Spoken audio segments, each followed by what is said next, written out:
policing annually into corruption. As NPA, what are some of the measures that you are taking?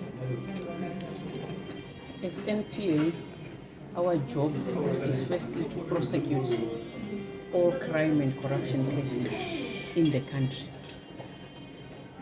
So we are prosecuting all cases which are coming through from the Zimbabwe Anti Corruption Commission and from the Zimbabwe Republic Police. We also have an asset recovery forfeiture unit where we also are making applications to recover ill-gotten wealth. This is civil-based forfeiture. So we do have prosecutors who are dedicated to making those applications before the High Court. And as you are all aware, we now have anti-corruption courts within the Magistrates Court and at the High Court. So the corruption cases are moving faster because we do have specialized anti-corruption courts where we have presiding officers who are now well versed with corruption cases, and we do have prosecutors who are now well versed with prosecuting corruption cases.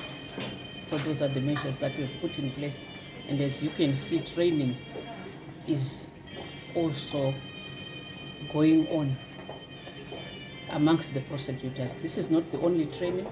They are being trained even by the judges. Last time we invited the judges to train our prosecutors on any areas that they felt were lacking.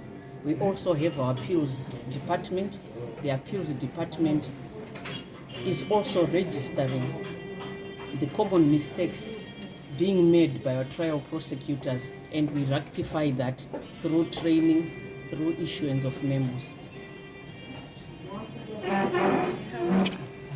My name is Priscilla and I'm from Open TV. My question was, how effective has been the financial asset and recovery policy in curbing these illicit financial policies?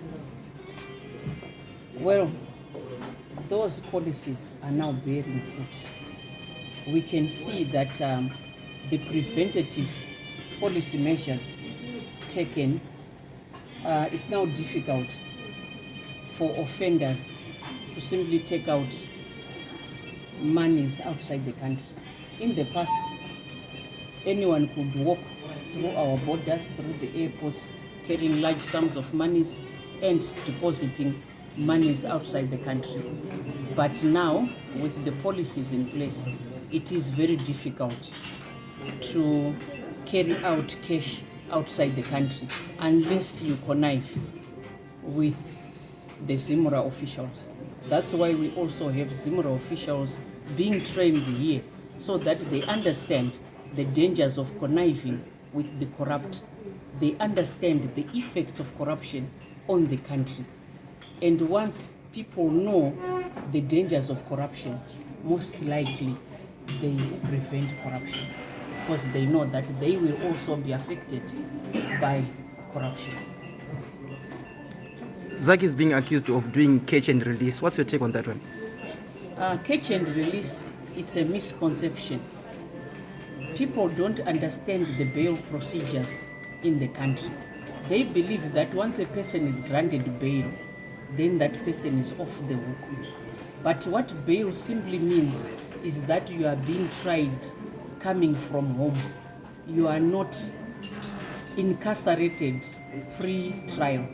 When you are talking bail, we are saying that everyone has a right not to be incarcerated until proven guilty. So everyone is entitled to bail unless there is evidence that they will skip trial come the day of trial. So there is no catch of release going on, but sometimes people come to court on what we term Form 242s. Form 242s, they are simply coming to court on remand. The investigators are saying we cannot effectively investigate the crime whilst the offender is outside. This is because the offender would perhaps interfere with the evidence, interfere with witnesses, or run away. then they will come to court and say, can this person be incarcerated pending trial? But there are circumstances which must be satisfied before that person can be incarcerated before conviction. Because in terms of our constitution, a person should only be incarcerated after conviction. So catch and release is just misunderstanding of the law. Otherwise, so many people have been convicted coming from home.